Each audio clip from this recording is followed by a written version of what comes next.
If you're watching this video, it means that the Nets lost to the Milwaukee Bucks in Game 7 of the second round, and I made a similar video to this for if the Bucks end up losing. This time around, though, there's going to be a lot less criticism and a lot less talking about what these teams should do, because really, in the case of the Brooklyn Nets, it is pretty much just health. Of course, there are things they can do and things they can add to improve this roster, and we will talk about that, but I think most reasonable people would come to the conclusion that if the Nets were fully healthy for this entire series, if James Harden was really James Harden and not like 50% Harden, if Kyrie played more than the first 3 games and like 5 minutes of Game 4, then there would be a different result and the Nets would be winning this series. So let's talk about what's next for the Nets, but just bear in mind, I'm not going to be talking about too many crazy trade ideas or anything like that, because if you have Kevin Durant, James Harden, and Kyrie Irving, you're already doing pretty fucking well. So let's talk about the future of the Nets.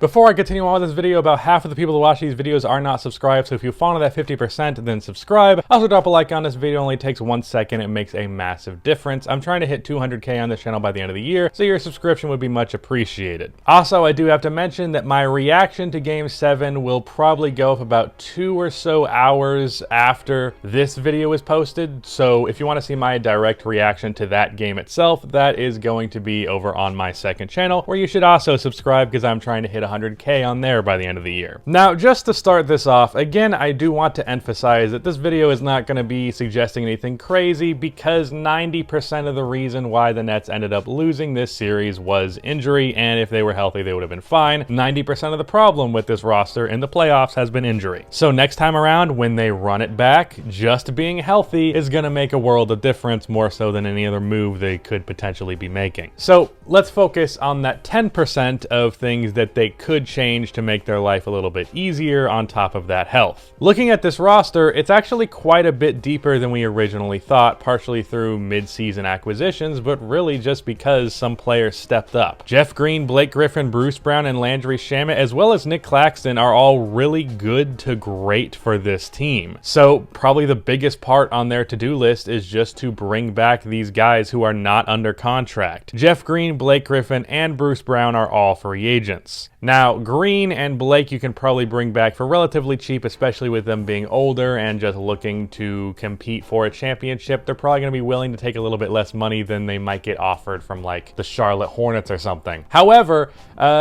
Bruce Brown is a different circumstance, because he has been amazing for them in the playoffs as a 6'4" center who is an amazing perimeter defender and just kills drop bigs with his floater. But at the same time, he's also pretty damn young, and there's probably a couple of teams out there who might offer him a little bit more money than you want to pay him. But ultimately, I think they should probably still be able to bring him back, especially assuming that they have his bird rights, though I'm not sure exactly how that works technically. So if they don't, they might be screwed, but if they do, they'll probably be fine. Another thing that's worth mentioning is that Spencer Dinwiddie is going to be back next season. He makes about $13 million next season, and assuming he picks up his player option, which I'm pretty certain he will, and he can definitely be a really good scoring 6-man for this roster. However, when they have as much scoring as they do, I would argue that probably trading him for some better defensive pieces would probably be the move. Now, you could just trade for someone using DeAndre Jordan's money. Originally, the argument was the Nets would not trade DeAndre Jordan because KD and Kyrie really like him. But at this point, when he's not playing in the playoffs at all, I think they'll realize that that's the right move for their team. I don't think they'll complain about that. Now, if you threw in like 4 second-round picks along with his contract, the only option that I could really kind of think of, and even then it probably wouldn't go through, would be like Derrick Jones Jr. I really think this team should trade for a defensive wing more so than a defensive big man, because I think the league is going in a small ball center direction, like to an extreme relatively soon, and I'm probably going to make a video on that. But also just they have been fine there, and if they need a more traditional inside big man, Nick Claxton is not bad at that, especially if he adds some muscle weight. But Derrick Jones Jr. for DeAndre and like 4 second-round picks, I feel like that's a relatively feasible deal. However, maybe not Portland's best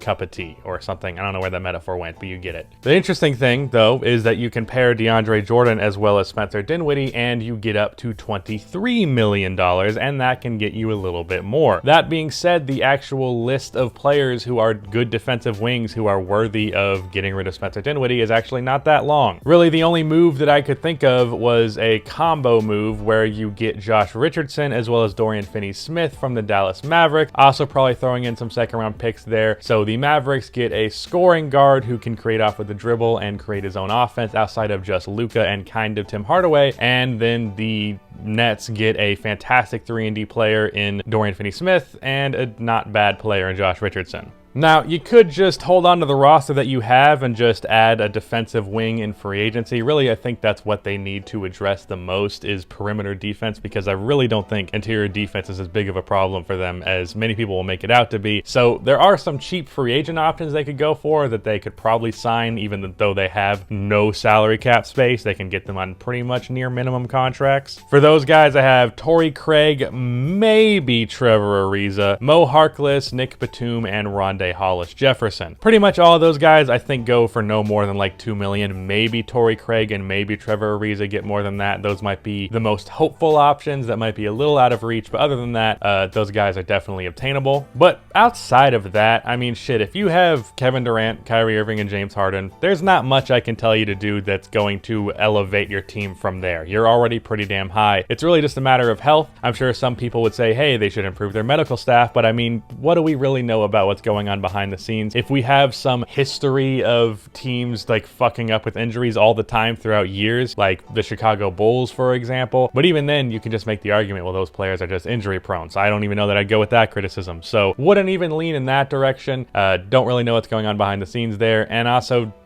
Kyrie Irving and Kevin Durant have had injury stuff in the past. This is nothing new. James Harden being injured is definitely something pretty new, but that's about it. But let's say they trade DeAndre Jordan for Derrick Jones Jr. along with like 4 second-round picks, and they sign, let's say, Nicholas Batum. That really improves your wing defensive depth and could definitely just be a better defensive team as a result of those guys being added to the team, and that gets the job done, I think, for their offseason. It's not much, but it's something good. You still get Spencer Dinwiddie back, which is going to bring your roster's elevation even higher. So yeah, I like that idea for Brooklyn, but there's nothing that crazy to say. So that's the video. Trade for Derrick Jones Jr. Exciting, I know. Anyways, that is the end of this video. Not shout out to Rudy for editing it, because I edited this video.